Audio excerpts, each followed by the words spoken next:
Craig, I am so excited to have you here today. You presented so beautifully on our last summit on masculinity in business and getting to relate to fatherhood and talking to Henning and Trung last time. So we're so incredibly excited to have you here again today. Fantastic to be here. Thank you. You're so welcome. And so, Craig, feel free to just tell us all the wonderful things about you, because I feel like what I said about you just merely like barely scrapes the surface, and you know, Father Nation and everything else you have going on over there. Yeah, well, thank you. I mean, I think every one of us has a rich story to tell, and I mean, I love that about a bunch of brothers and sisters getting together. That if you actually took time to hear everyone's story, you know, we'd all be in awe of each other, because we all have had such journeys. You know, we've done so much stuff, and what we present to the world, you know, is just the surface of it. You know, I look at James, I look at Andres, I look at Stephen, you know, I look at you.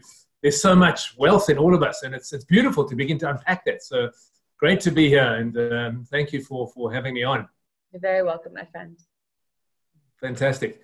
Yes, I mean, I just a brief history. You know, I'm going to be talking mostly on fatherhood tonight, and you know, how to be a great dad, the importance of fathers. But I think, you know, we've never ever been in a world where the need for good men has been more apparent, you know, and the evidence of men having gone wrong is so absolutely in our face, you know, around the world. You know, the United States, what you guys are going through, what we're going through in South Africa. I mean, gender-based violence is a massive issue in our country.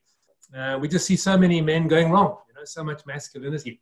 But you know, I like to really come from the standpoint, and it's so important, that authentic masculinity is a powerful, beautiful, wonderful, amazing gift to humanity. It truly is. You know, we often say, you know, you think you God's gift to creation, and I think truly we are, if we get it right, just as women are if they get it right. You know? And I think we're living in a world where, you know, we've got hashtags like, you know, men are trash.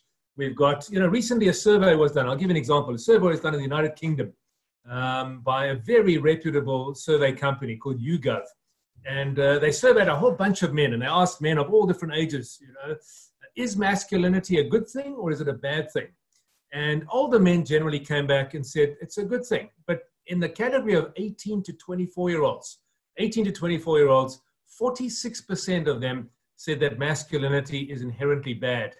And, you know, for me, that's a catastrophe. You know, it's a disaster waiting to happen. If young boys are growing up thinking that it's bad to be a man, this world's in trouble, you know. Because if you think you're bad inherently because of who you are, you're either not going to pitch up, you're going to be passive, or you're going to be very aggressive. You're going to come out swinging, and, you know. So I think this idea of what it means to be a man is such a crucial thing. We got to start from the standpoint that it's a powerfully beautiful gift to humanity. You know, the gender dance, if you think about it, every one of us exists today because of this beautiful dance between the man and the woman. You know, years ago, I won't tell you how many years ago in my case, but, you know, our parents got together and they conceived us. And it was a beautiful dance, a procreative, creative dance between the masculine and the feminine, resulting in a human being being born. And the world continues to operate well when the masculine and the feminine have this beautiful dance, man. It's not a war. It's not one dominating another. It's not one superior to the next. But we need to celebrate our differences. You know, we're different, and the difference is so beautiful. I often, you know, say to people, you listen to a concert where, you know, there's a beautiful female singer. Let's take Sarah Brightman. You know, it stirs up emotions in you. But you go to another concert, you know, a Pavarotti, where there's a deep male resonant voice. It stirs up other emotions. You know, there's an essence to masculinity. There's an essence to femininity, and damn, it's beautiful, man. The difference is just so beautiful. So when we start trying to say we're the same, there's no difference, you know, the gender fluidity, I mean, we really start to miss the boat, you know. And I think when we start to really see what a man is and see what a woman is, man, it's beautiful. It's beautiful, you know, not better or worse. So, you know, a bit of background. I'm a father. I have a son of 27 years old, Luke. He lives in New Zealand. My daughter, Blythe, she's 24 years old. She also lives in New Zealand. They both immigrated there. And, you know, I've had this long journey of being a dad. For many, many years, I was a single dad. You know, I got divorced when my kids were 11 and 9. Not ideal. 11 and 8, not ideal in any way. But, you know, this kind of thing happens. And for many years, I was a single dad. I looked after my kids myself. And through this journey, just began to realize the incredible importance of fatherhood.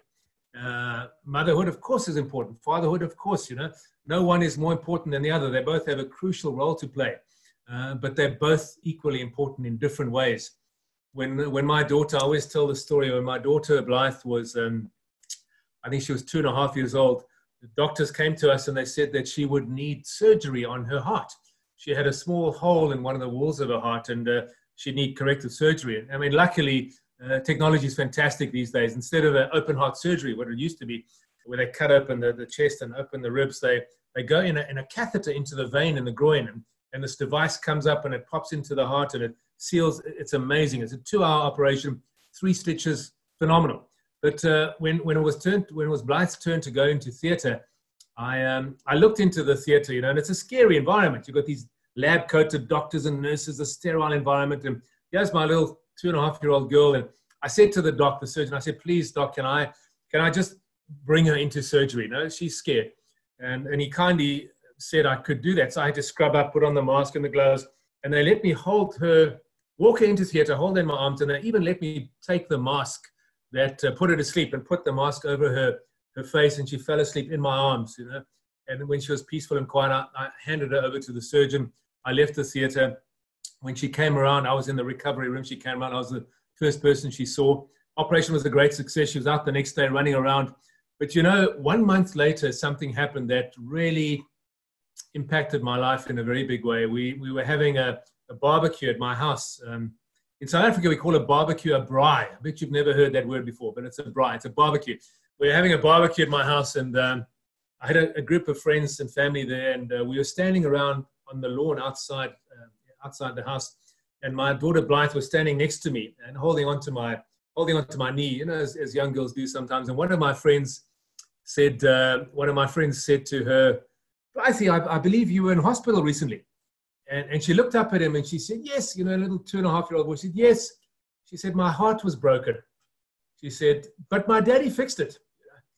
And it was just, she perceived her heart was broken, but her dad, her hero, fixed her heart. And I tell you, I had to leave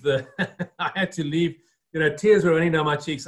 She really, she gave me such a gift that day. She gave me the gift of seeing myself through her eyes. Andreas, I see you've been to South Africa and you had a braai. Fantastic, man. You need to come back. But she gave me the gift that day of seeing myself through her eyes, and it blew my mind. I was her hero. She saw me as the man who fixed her heart. And I tell you, that day I realized that I did hold her heart in my hands, very much so as a father. And I held the heart of her brother, my son, in my hands as well. And I realized that how I fathered them would have a massive impact on their life, possibly one of the biggest impacts that anything in the world could have on their lives, me as their dad. And I had to ask myself the question, am I that man? Am I the man that she thinks I am? Am I the man, more importantly, that she needs me to be through the course of her life? And that started this journey. It started a journey for me saying, well, in some ways I am a man, that man. I'm a dedicated, loving father. But in other ways, man, there's work to be done. And I realized that, for all of us as men, whether we're fathers, whether we're colleagues, whether we're workers, whatever role we have in life as a man, it's a parallel journey. So being a father is this parallel journey. On the one side, I needed to learn techniques of how to be a great father. I had to learn how to discipline my kids, how to raise them, how to speak to them, how to teach them the birds and the bees. But there was another side to this, and that was I needed to learn how to be a man. I need to learn how to be the man that they needed me to be, this parallel journey. We can learn techniques about fathering. We can learn techniques about mentoring. We can learn techniques about leadership. But the greatest fathering and leadership and brotherhood tool that we have is ourselves as a man, is how I am as a man, how I pitch up as a man. You see, who I am as a man, I impart. I realized that I was imparting every single day to my children.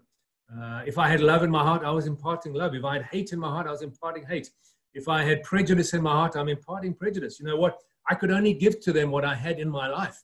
And what I did have, I was giving to them by osmosis, whether I liked it or not. So this parallel journey, man, learning how to be a father, but at the same time, learning how to become the man that I wanted my daughter to marry one day or be with one day. becoming the man I wanted my son to become one day. And increasingly, this issue of masculinity has come very much under fire.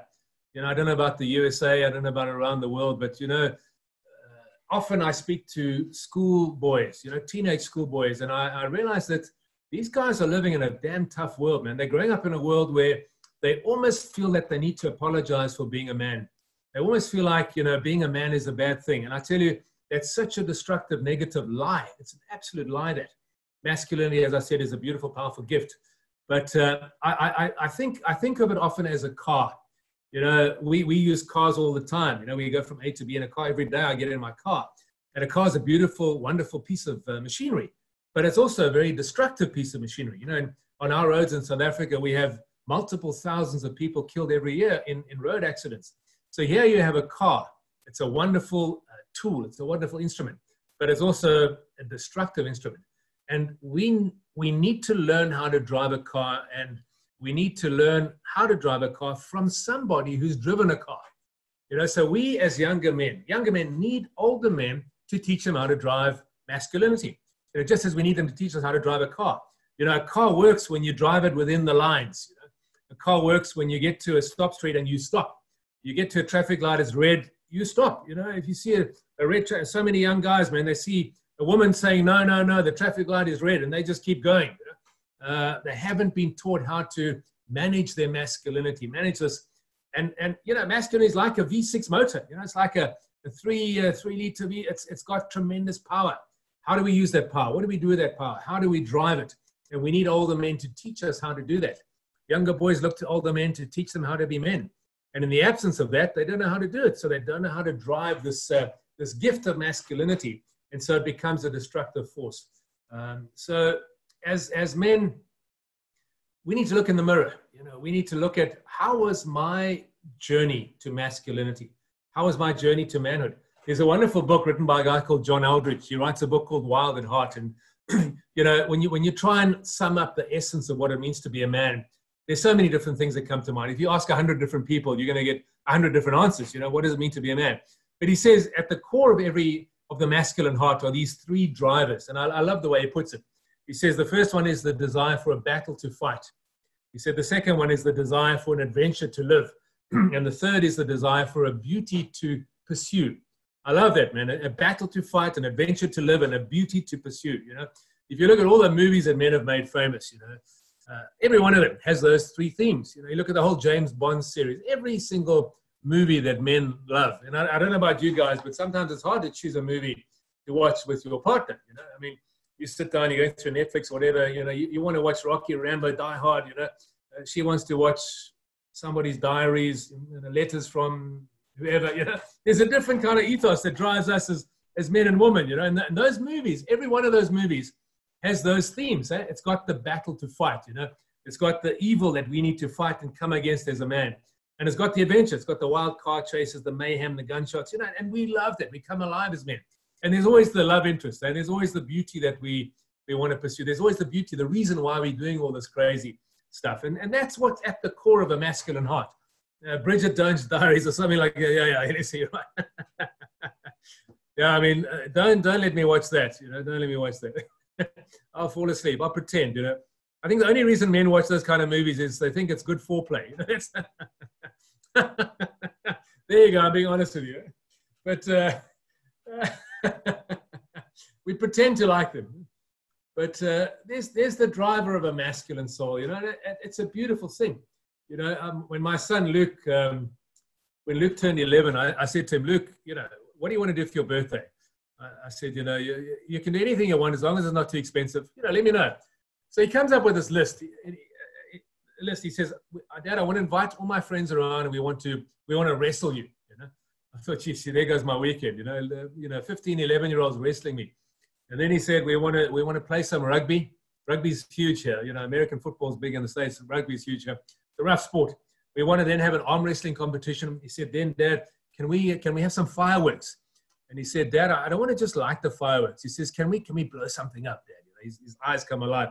Then he wanted to have a barbecue, a braai, and then he wanted to play PlayStation the whole night. And I looked at this list and I said, you know, where does this come from? You know, it comes from the masculine soul, you know, the desire for for battle, adventure. There were no girls on the scene at that point yet. You know, that came a couple of years later, but we did it. You know, we did. It was absolute mayhem. I mean, you could smell the testosterone in the house. I mean, it's just crazy. You know, and I was sore for about 3 days. You know, all these 11-year-olds piling into me, smacking me in the stomach. But it's beautiful. You know, there's the essence of the masculine soul. You know, there's a thing called the Darwinian Awards. I don't know if you have come across the Darwinian Awards. It's a crazy, you know, tongue-in-cheek competition. It's given to the person who does the gene pool the greatest favor by doing themselves in a stupid fashion. You know, it's about people who do stupid things and end up dying as a result. And I mean, there are very few women who win this award. Very few. In fact, I don't know any.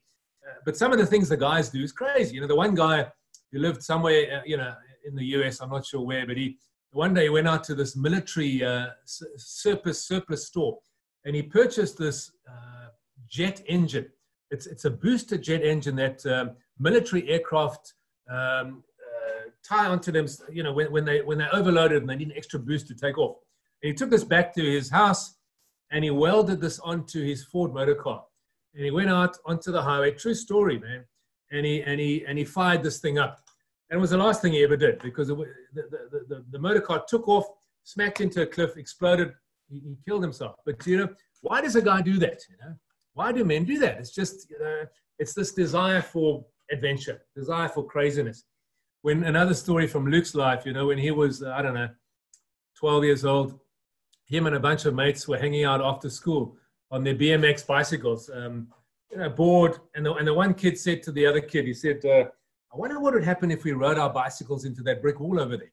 And all the kids said, yeah, let's do it. So these kids, about 10 of them, they lined up and they counted down 5, 4, 3, 2, 1, and they rode flat out into this brick wall, you know.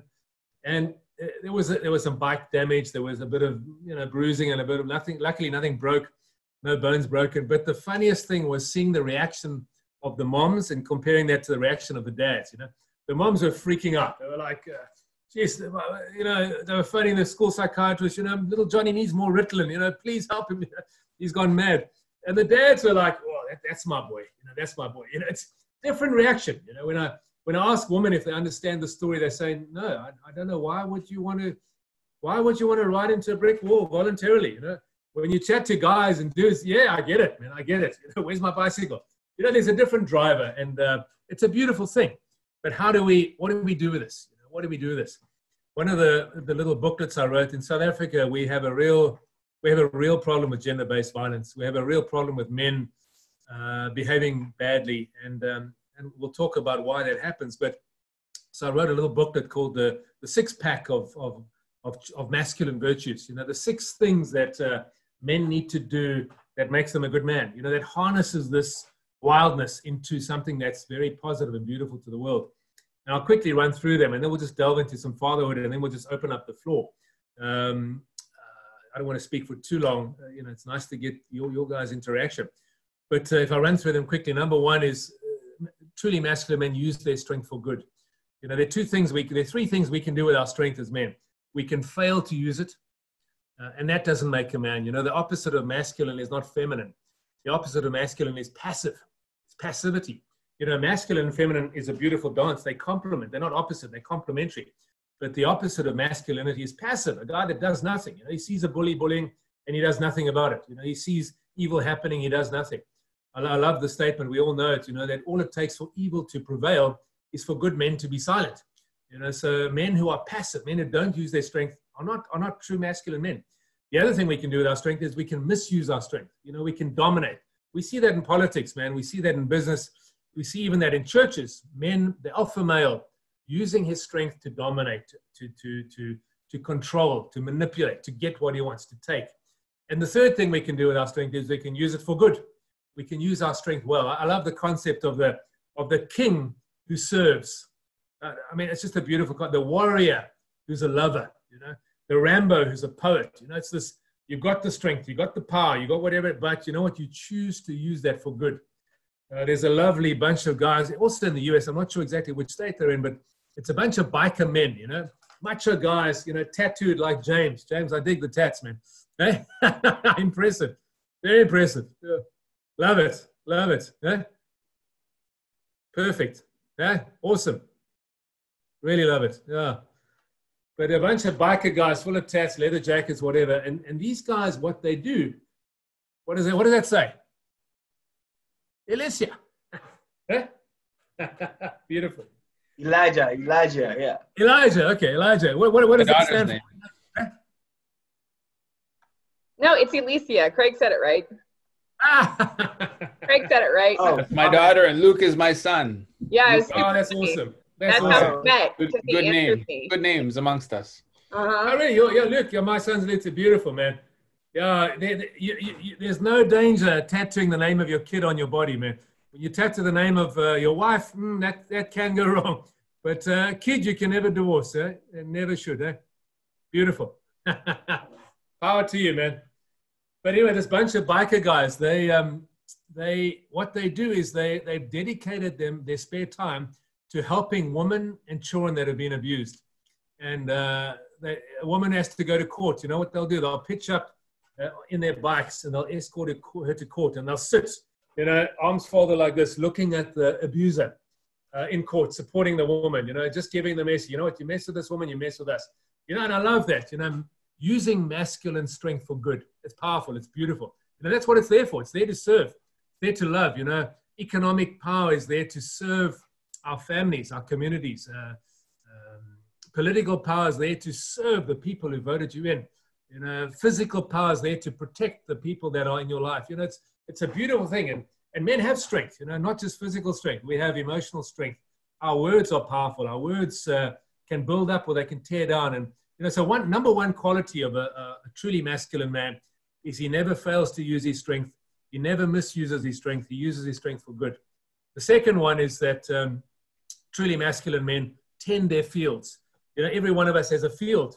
The field is everything that is in our responsibility. Every person, every job, every role, every responsibility, every bit of financial resource, that's in our field, man.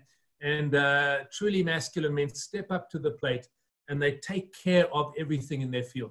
They look after it. They guard it. They protect it with their lives. They serve it. They love it. So we tend our fields. The third quality of a truly masculine man is he judges and assesses himself, and he values himself and defines himself by his character, not by his possessions.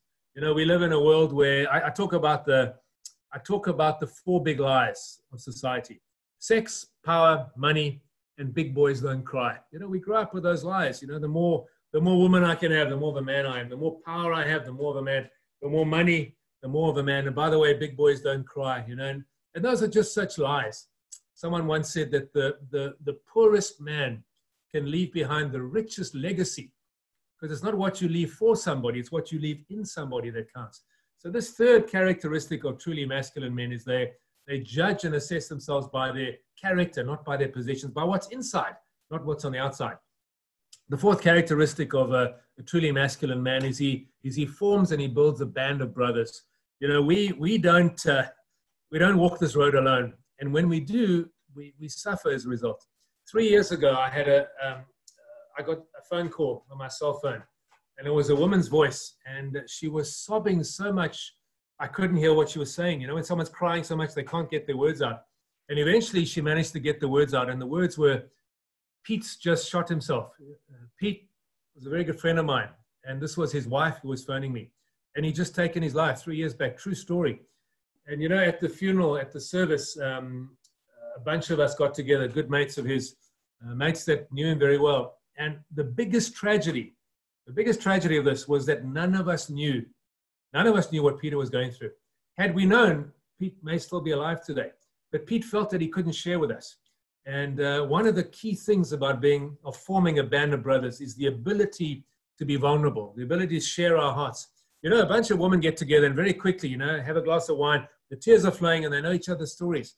A bunch of guys get together, yeah, we can have a beer, but what are we talking about? We talk about the latest scores, the latest football, rugby, baseball figures. We're not really getting, and the ability for us as men to form a band of brothers, man, to have a few guys that you can share your heart with, be true with, be real with, be vulnerable with, is actually, it's crucial and life-saving. The other thing that we as men don't do enough of, we rip each other off freely, and it's a great thing to do. I love being ripped off by guys, and I love ripping guys off. It's a fantastic way of building camaraderie. You know, it's healthy. But you know what we don't do enough of is we don't honor each other. You know, we don't say, you know, I mean, I don't know James. I've just, you know, but we don't say, hey, James, you know, I just really honor you, man.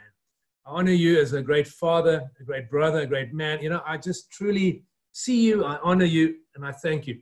We don't do that enough to each other. You know, if we did, if we validated each other and we were vulnerable to each other and we had each other's backs and we sharpened each other, you know, that's another thing that bands of brothers do. They sharpen each other, you know. If Calvin sees me, you know, we sitting around in a pub, I tell a joke, you know, which is maybe a bit racist or a bit homophobe, whatever. He says, hey, Craig, you know what, you know, I appreciate you, brother. I like your sense of humor, but maybe you need to tone that down a bit. You know, we sharpen each other, and it's so crucial for us as men to do that. So this fourth quality of masculinity is we need bands of brothers, man, to honor each other, be vulnerable to each other, sharpen each other, and have each other's backs. That way we're going to win in life. You know, we're going to become the man that God designed us to be, made us to be.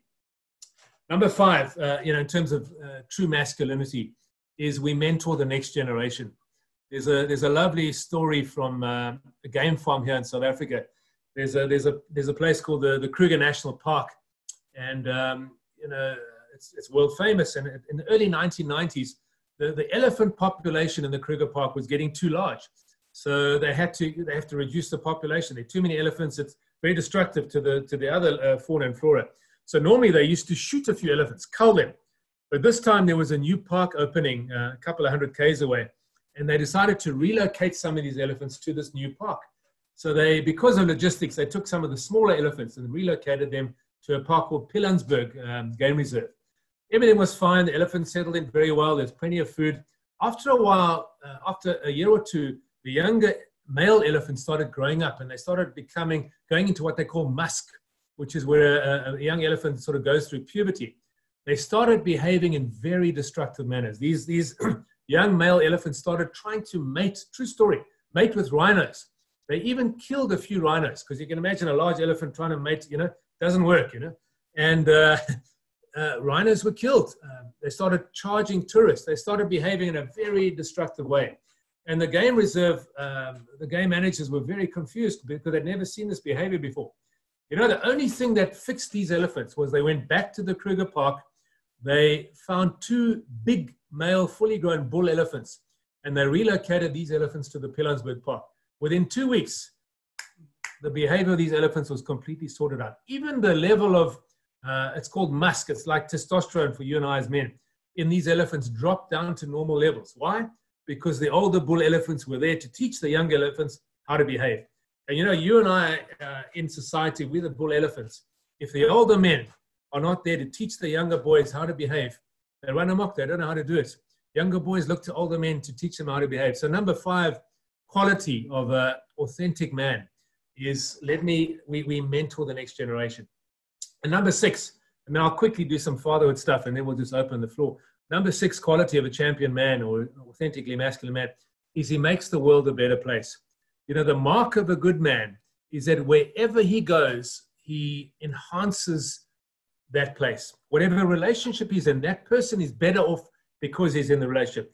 Has he got a brother? Has he got a friendship group? They're better because he's in. Is he in a relationship with a woman? That woman he calls that woman out to be her best. He enhances her with his words and his actions and the environment that he provides around her. He brings out the best in her. He protects her, loves her, nurtures her. To his children flourish and thrive because they're in an environment where he's making the world a better place. A truly masculine man finds his purpose, fulfills his purpose, and wherever he goes, he leaves his mark. And his mark is a good mark. It's not a bad mark. We see so many men in this world who take, they don't give, they dominate. You know, they're in it for themselves. But a truly masculine man says, you know what, I'm in this to make this world a better place. And the more I give, the more I sow, the better environment I create, the more of a man I become, and the more I'm able to impact on the world. And that's really, truly. So those are the 6 virtues. And I talked about, you know, to be the best dad we can be, to be the best brother, to be the best husband, lover, employer, employee. We need to be a good man. You know, we need to look in the mirror and grow as a man. And these 6 concepts or these 6 virtues of authentic masculinity are something that every one of us can grow in. I'm growing in them all the time. And it's something we can really get a handle on. But let me just quickly just talk about 4 gifts that every father needs to give his children. 4 gifts. I wrote a book, that talks about the 12 dad verbs. It's the 12 principles and practices that every father needs to know and understand and practice to be a good father. Being the word father is a noun, but more importantly, it's a verb. It's very easy to become a dad. It really is. 5 or 10 or 15 minutes of pleasure, you're a dad. But to be a father is a verb. It's a lifelong commitment. It's a commitment to the rest of the life of your kids. It's 1,000 things you do during the course of their childhood that makes you a true father. It's not the fact that you have a kid. You can't claim the title of father. You claim the title of father after years of battling for them and being there for them and walking through their lives with them. So the 4 gifts I'll share. I won't go into the 12 dad verbs in detail today, but the 4 gifts is, the number 1 gift is we need to call our children out.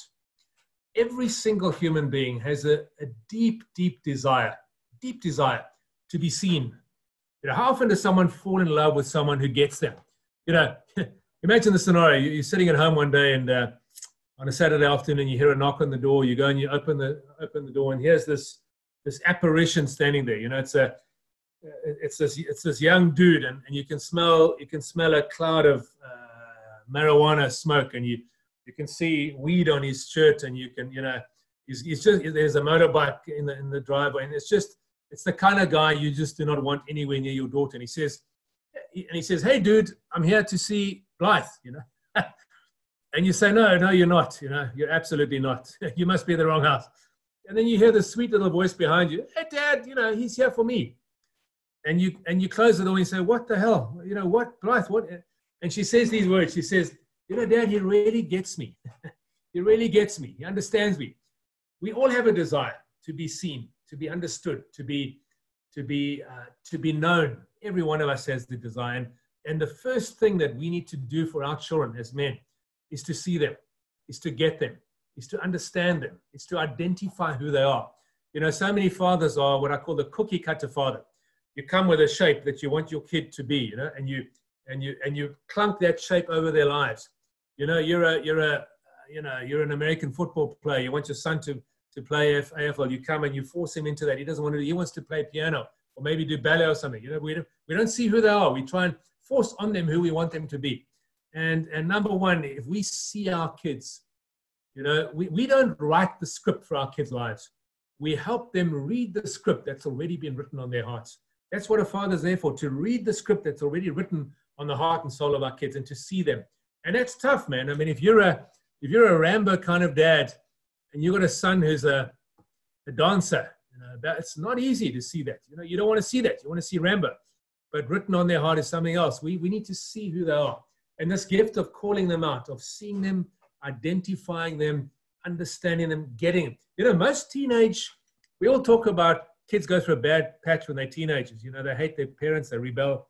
Most of that is driven by this cry, "No one gets me, no one sees me." And I tell you, if you as a father see your kid, you're giving them such an amazing gift. You see them and you call them out and you identify them. Beautiful gift. There's a movie called Dead Poets Society with Robin Williams. I'm sure many of you have seen it. Robin Williams is a brilliant teacher, an English teacher, and he just inspires his students. And he's got one student who wants to be an actor, and he goes to Robin Williams with this desire to act, and he gets into the school play, and he gets a leading role in the school play, and he invites his father to come to the play, but the father doesn't want him to act. The father wants him to study to be a businessman, and in fact, the father refuses to let him be in the play. And it's such a tragic ending. The son ends up committing suicide. And one of the main reasons is he wasn't seen by his father. The things that were on his heart, the desires of his heart, who he was as a person, his father never refused to see that tragic ending. If we see our kids and if we're seen by our father, what an incredible gift that is. The second gift is to validate them. Most of the bad behavior of men, most of it, is to do with the need to prove myself, the need to be the man, the need to be validated, the need to to be okay. And one of the greatest gifts you can give a child is to validate them. Okay, you've seen them, you've identified who they are. And now you go to them and you say, you know what? I see who you are, and who you are is good. I love you. I bless you for who you are. I accept you for who you are. We set boundaries on our children's behavior, but we never set boundaries on their identity. Who they are is who they are. And we validate that identity. I love the one scene from one of the Rocky movies. I think it's Rocky 3 or 4, where he's fighting the big Russian dude, played by Dolph Lundgren, massive dude, and he's going into this, and his wife Adrian is very anti him fighting. She's had enough of this boxing nonsense, and so he starts training for this fight, and he's training and training, but his heart's not in it. And the reason his heart's not in it is because he doesn't have his wife's blessing. She just hasn't given her blessing. And it comes to the night of the fight, and he's getting the crap beaten out of him. He's in the ring with this huge Russian, and he's taking blow after blow, and he's bleeding, and his eyes are puffed.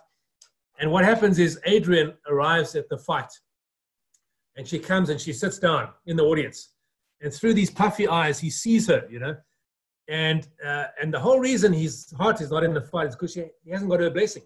I don't know if you've seen the scene, guys. It's a fantastic scene, man. And she looks at him and she goes, "Go for it, Rocky, go, do it." Suddenly, Rocky's got her blessing, and he comes alive, man. He starts fighting. The whole fight turns around, and he starts beating the crap out of this big Russian guy. And, our kids are exactly like that. They need the blessing of the father. They need the father in the corner of the ring saying, you know what, Stephen, I see you, and I love you, and who you are is good, and I validate you, and I approve of you, man, and I'm just in your corner. That's such a gift we can give our kids, See them, validate them. The third gift is we need to create a sanctuary in which they can flourish and thrive. If you think about yourself as a father, think of yourself as a gardener in a beautiful nursery. You think of a seed, a little seed. In that seed is the potential to become a massive tree. But the potential of that seed needs to be unlocked by the environment in which the seed is planted. We have in Cape Town, in South Africa, we have a promenade. It's a seafront promenade. And on this promenade, there's these trees that have grown up. But it's interesting how they've grown. They've grown up because the sand, it's very sandy, not very nutritious soil, and it's a very, very windy environment. And the sea is constantly flowing over, so it's got a lot of salt. So the environment in which these trees have grown is very tough. Bad soil, lots of wind, lots of salt. The trees have grown. They're spindly and skinny, and they're all bent over. They're all bent over. So they've survived. But they've never reached the potential of what those trees were meant to be. The trees are supposed to be tall, straight, rich, strong, and provide shade. And our kids have potential. They have potential to grow into something beautiful, something that can really add value to the world. But they need an environment. They need an environment which nourishes them and they can flourish it. And as fathers, we need to nurture our kids, The greatest challenge our kids are going to have the greatest wounds they're going to have is not the physical wounds they get in the playground. It's not when they bump their head or cut their arm. The greatest wounds they're going to have is wounds of the heart, wounds of the mind, wounds of the soul. And we as fathers need to be there. We need to be that harbor. It's a safe place that they can come to us, they can feel nurtured and loved and protected and provided for. So we as fathers need to give this gift of creating an emotional, a spiritual, a physical environment in which our kids can absolutely flourish and thrive. Someone wrote and he said, the front door of a child's household is always a meaningful thing. It's either a place of fear or a place of sanctuary. And what is our household? What is the front door? What do our kids feel when they come into our presence? What do people feel when they come into our presence? Do they feel loved, nurtured, safe, protected, emotionally, physically? Or do they feel a sense of dread? Do they see an angry father or do they see a loving father? So this third gift is we create a sanctuary in which our kids can flourish and thrive and grow and reach their full potential. And the fourth gift, and then I'm going to leave it there. The fourth gift is we equip them for life. Our job as parents is to equip our kids so that they don't need us anymore. Equip our kids to fly. I'll never forget when I dropped my daughter off at the airport about 3 years ago. She was 20 years old. She was flying over to Cambodia to teach English. And it was the first time she was leaving my home.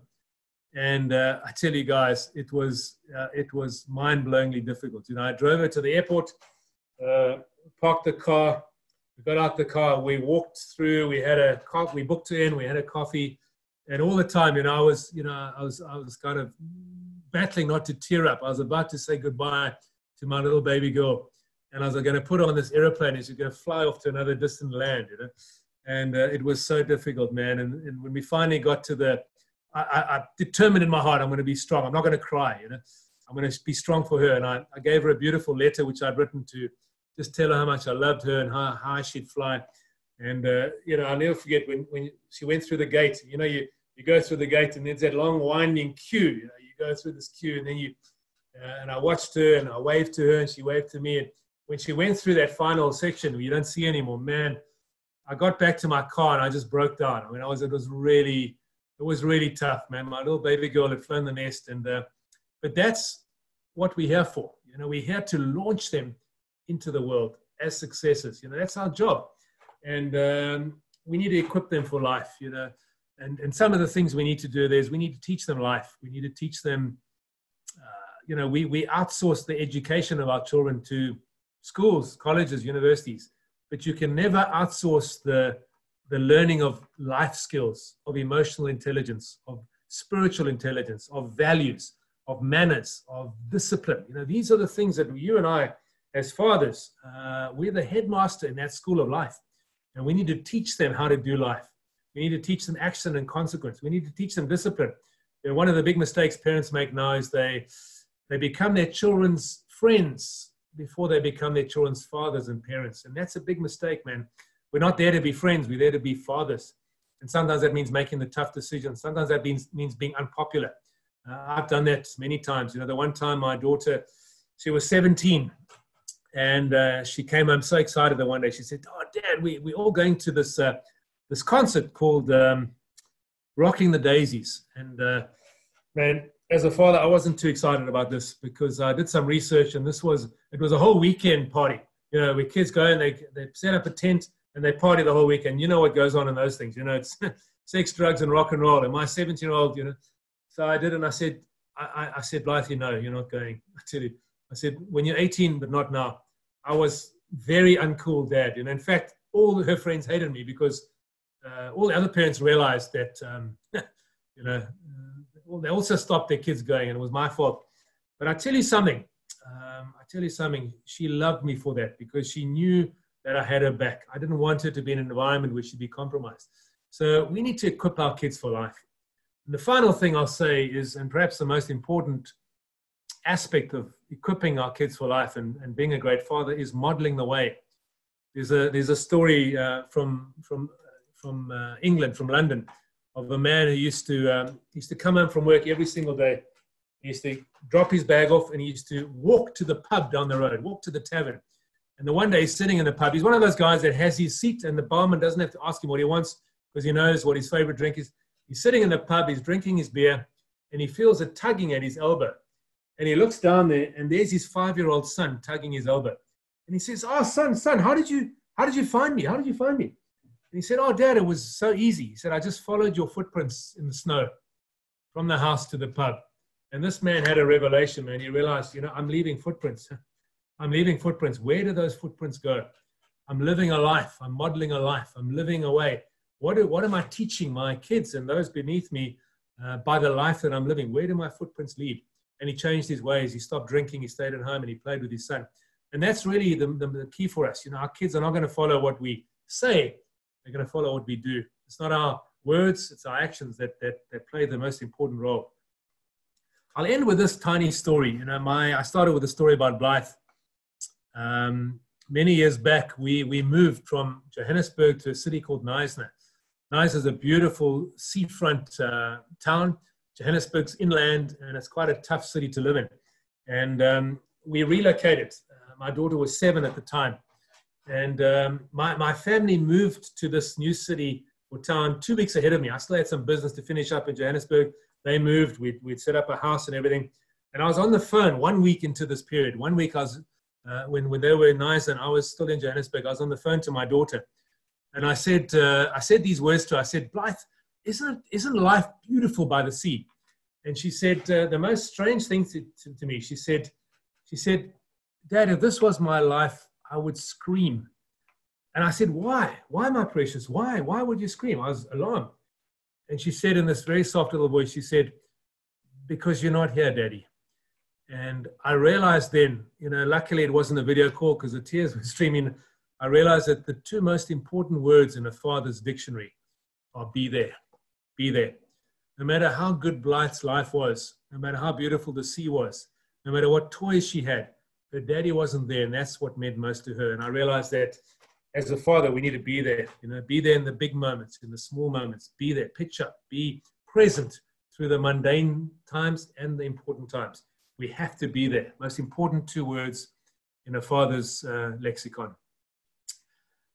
Let me leave it there. I've said a hell of a lot, and sorry if I've dumped too much on you, but that's from the heart. So, brother to brother and father to father. No, you did great, Craig. Thank you so much for sharing your stories. It was really beautiful. Yeah.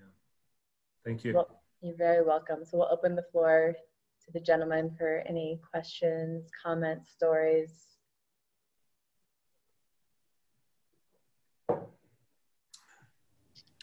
Craig, this is Calvin Evans, and I'm just wanting to find out, do you have any retreats or anything like that you do for men out there in South Africa to share this type of information and work with groups like that? I do, Calvin. Yeah, obviously the last year has been tough.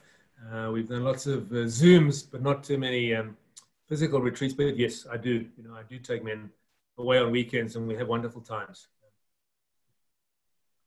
There's something very special about a group of men getting together and just sharing from the heart, around the fire. And so we've had some wonderful times. We often get, I get men to honor each other. And the tears flow, when men just from the heart honor each other, because a lot of men have never had that. The one camp we did a couple of years back, I was honoring a guy called Patrick, a 60-year-old man. And we take turns at honoring each other's men. And I put my hands on his shoulders. And the kind of thing we do, we say, Patrick, I see you a man. As a man, I see a man. I see a man amongst men, and I honor you. And as I was just sharing these words, tears just started pouring down his cheeks, and I realized, this happened many years ago, probably 10 years ago. Every time we do a camp, I do that as well. And we get the men to honor each other. It's a powerful tool because men often haven't ever had that. 60-year-old man, tears, from a much younger man honoring him. So, yeah, we do that, and it's wonderful.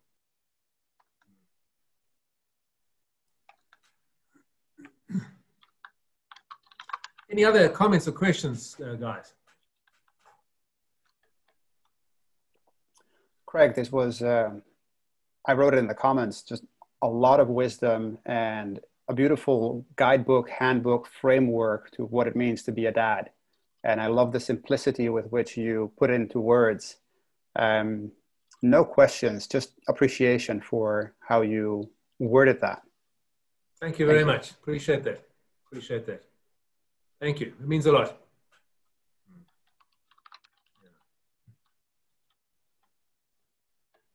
Yeah, I don't think we do that. Thanks, Alicia, so much. I don't think we do this enough as men. You're very welcome. It's my honor to get to be part of it. I think your message was really, really powerful. When I hear you speak, you remind me of some two people that I listened to. One rest in peace already. I don't know if you know them perhaps, but it's Dr. Miles Monroe and yes. Bishop Tudor Bismarck. Bishop Tudor Bismarck said that, actually, that was the first time I heard that. He said that even though he has a congregation of more than 1,000 people, he literally had to learn how to be a father, how to be a dad, right? So, I'm not a father yet, but definitely I can take a lot from the book that you've opened up today. I think you hit the right chords, like Americans would say, you hit the nail on his head. So props to you, man. Really respect. It was really great. Thanks, Stephen. Appreciate it, man. Appreciate it. Thank you.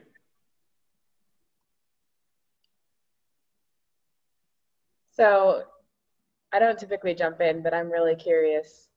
So So Craig, I've interviewed other people before, and one of the men that I interviewed had experienced the trauma of his daughter being sexually assaulted in a really violent way.